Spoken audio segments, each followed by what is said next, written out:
Good morning to all students. आज मैं class 9 का क्वाड्रिलेटरल चैप्टर स्टार्ट करने जा रहा हूँ। ये क्वाड्रिलेटरल चैप्टर में पहले जो थ्योरम दिया हुआ है उस थ्योरम को मैं पहले बता रहा हूँ, उसके बाद एक्सरसाइज चालू करूँगा। थ्योरम नंबर वन है the sum of the four angles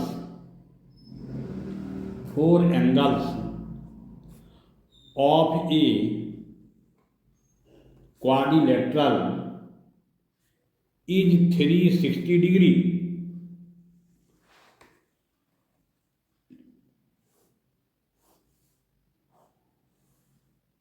ये क्वाड्रिलेटरल का एक फिगर बना दिए, ABCD, और हम AC को ज्वाइन करते हैं। अब यहाँ लिखेंगे given ABCD is a quadrilateral. To prove angle A plus angle B plus angle C plus angle D equal to 360 degree. अब यहाँ लिखेंगे कंस्ट्रक्शन में लिखेंगे ज्वाइन AC, उसके बाद प्रूफ में लिखेंगे इंट्रिंगल ABC, तो लिखेंगे angle ABC plus angle BAC plus angle BCA equal to 180 degree. Bracket में A.S.P angle sum property equation first, फिर लिखेंगे in triangle ACD comma angle ADC plus angle DAC plus angle DCA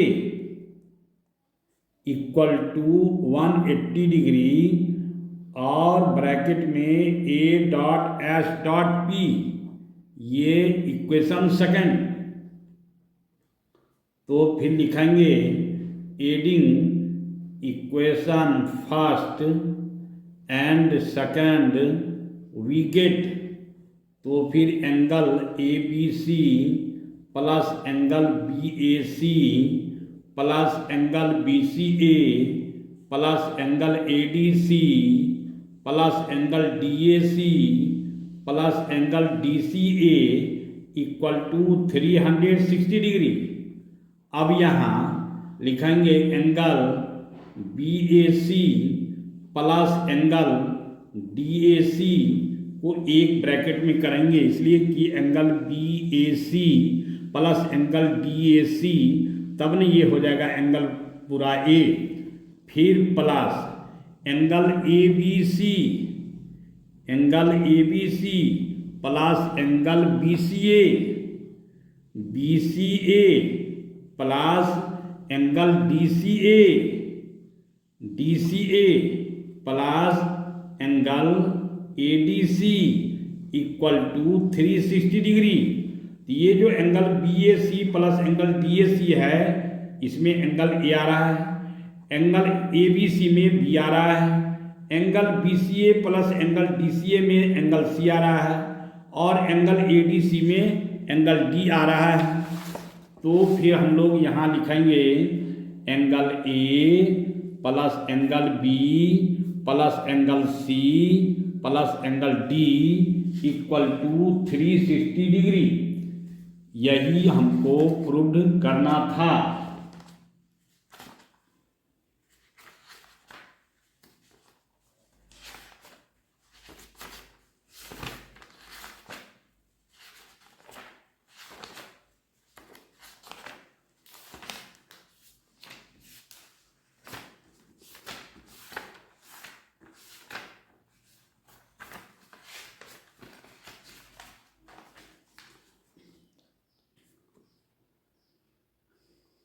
अब है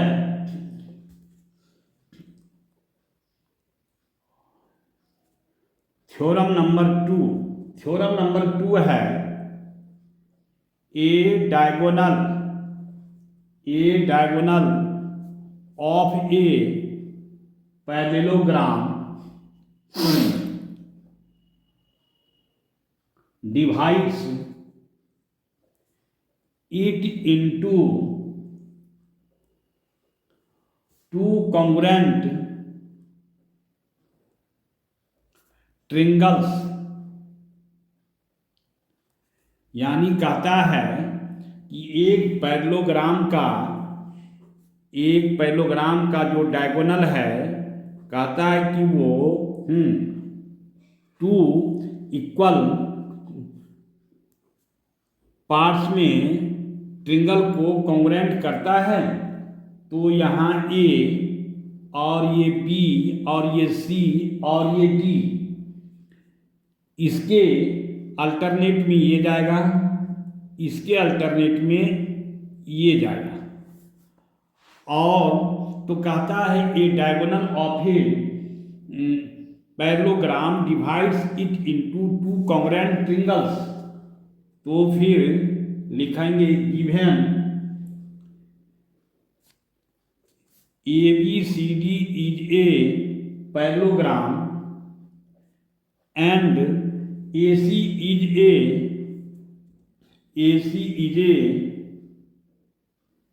diagonal to prove triangle ACD congruent triangle CAB। उसके बाद फिर यहाँ लिखेंगे प्रूफ में लिखेंगे in triangle ACD and triangle CAB। तो फिर लिखेंगे angle ACD equal to angle CAB equal to angle CAB bracket में अल्टरनेट इंटीरियर एंगल्स। फिर लिखेंगे AC इक्वल टू AC, इसलिए कि ये दोनों ट्रिंगल में कॉमन साइड है। उसके बाद फिर एंगल BAC, उसके बाद angle DCA equal to angles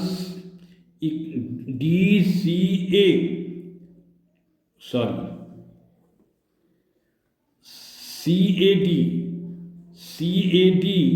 equal to angle हो जाएगा ACB। Angle CAD equal to angle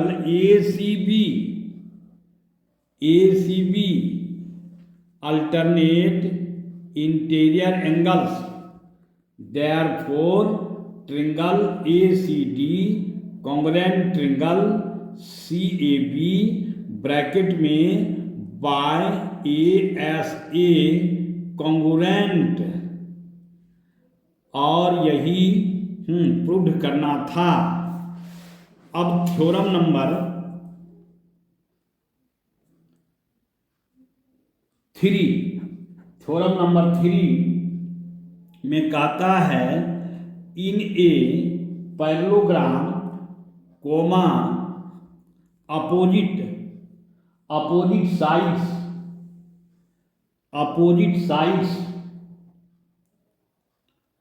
are equal कहा गया है। ऐसे भी कि पैरेललोग्राम में अपोजिट साइड्स आर इक्वल होता है और पैरेललोग्राम में अपोजिट एंगल्स आर इक्वल, और पैरेललोग्राम में डायगोनल्स बाइसेक्ट करता है। आखिर ये कैसे अपोजिट साइड्स इक्वल होता है, इसको प्रूव करके दिखाना है। यानी AB का अपोजिट साइड होगा DC और AD का अपोजिट साइड होगा BC। ये तो पता है कि पैरेललोग्राम में अपोजिट साइड्स इक्वल होता है, लेकिन होता कैसे इसी को प्रूव करना है। तो फिर यहाँ लिखेंगे given ABCD is a parallelogram, उसके बाद लिखेंगे टू प्रूव में AB equal to CD and BC equal to DA। उसके बाद में लिखेंगे कंस्ट्रक्शन में लिखेंगे join AC।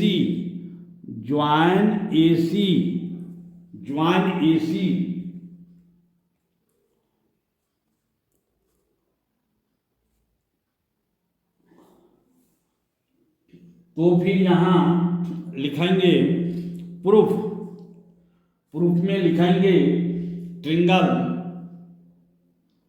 ABC and triangle CDA comma angle BAC equal to angle DCA bracket में alternate interior angles.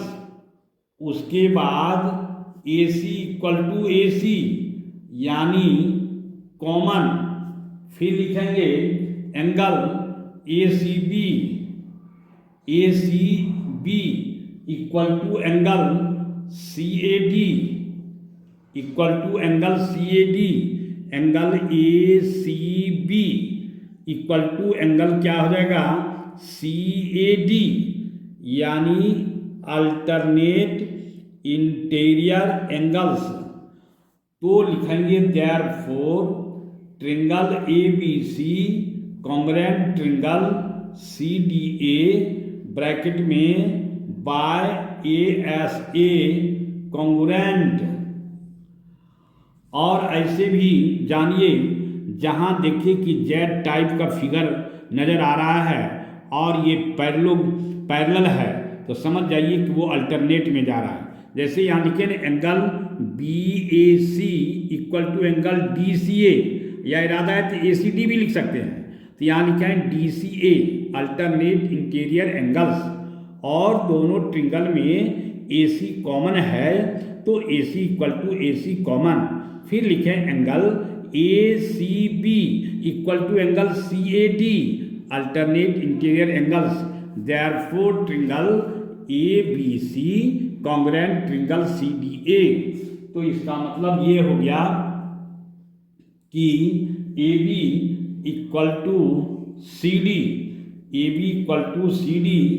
And BC equal to DA, और यहाँ CPCT का full form corresponding part of congruent triangle, यही proved करना था। अब theorem number 4 question कहता है in a parallelogram opposite angles are equal. तो अपोजिट एंगल्स तो इक्वल होता है पैरेललोग्राम में, लेकिन होता कैसे है इसी को प्रूव करना है।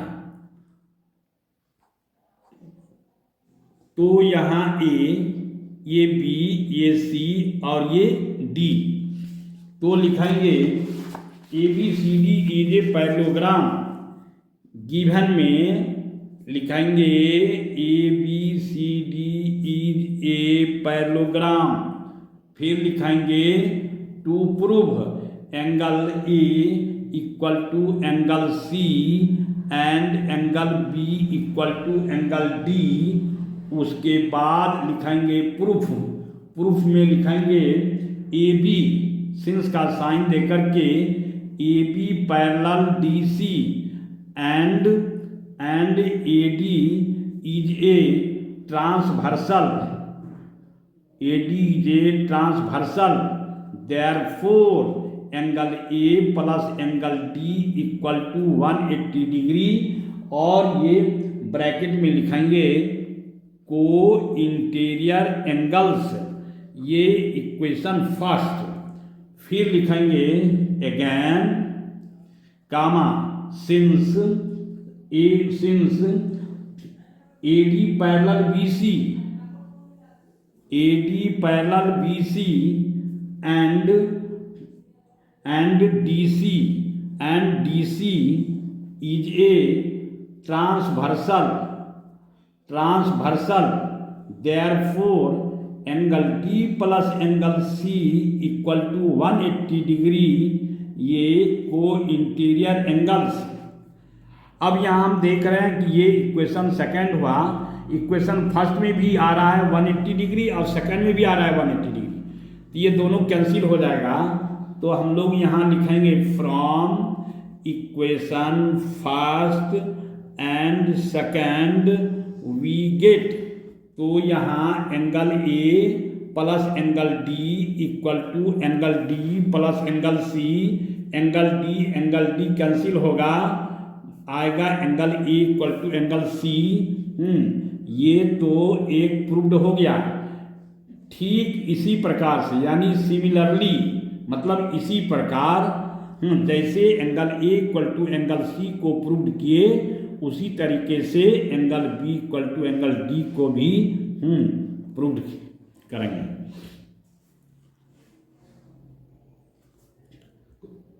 अब है थ्योरम नंबर 5।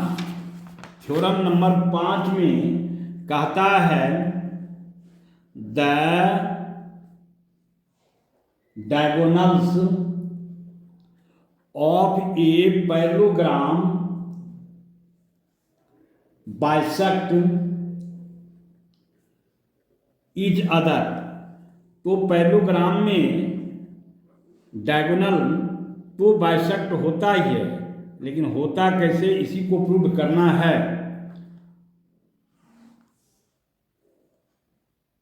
तो यहाँ A, ये B, ये C और ये D, इसके अपोजिट ये है साइड और इसके अपोजिट साइड ये है, और यहाँ O डाल दिए। तो फिर यहाँ लिखेंगे गिवन में ABCD is a parallelogram in which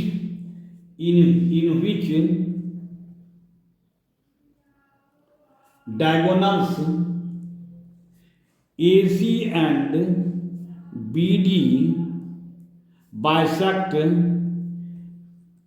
each other at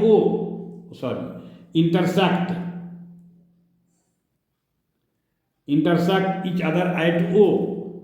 अब यहाँ प्रूफ में लिखेंगे OA equal to OC and OB equal to OD। तो फिर लिखेंगे प्रूफ में in triangle AOB and triangle COD में लिखेंगे angle BAO equal to angle DCO, यानी अल्टरनेट इंटीरियर एंगल्स। फिर लिखेंगे AB equal to CD, bracket में लिखेंगे opposite sides of a parallelogram. उसके बाद फिर लिखेंगे angle ABO equal to angle CDO, bracket में alternate interior angles. Therefore triangle AOB congruent triangle COD bye ASA congruent. इसका मतलब हुआ कि OA equal to OC and OB equal to OD CPCT, और यही प्रूव करना था। धन्यवाद। अगर आप सबों को वीडियो सही लगा और सही समझ में आया हो तो आप सभी शेयर लाइक और सब्सक्राइब करना ना भूलें। और ये जो क्वाड्रिलेटरल चैप्टर मैंने आज स्टार्ट किया है, इसमें किसी भी छात्र को अगर डाउट नज़र आवे तो आप कमेंट करना ना भूलें।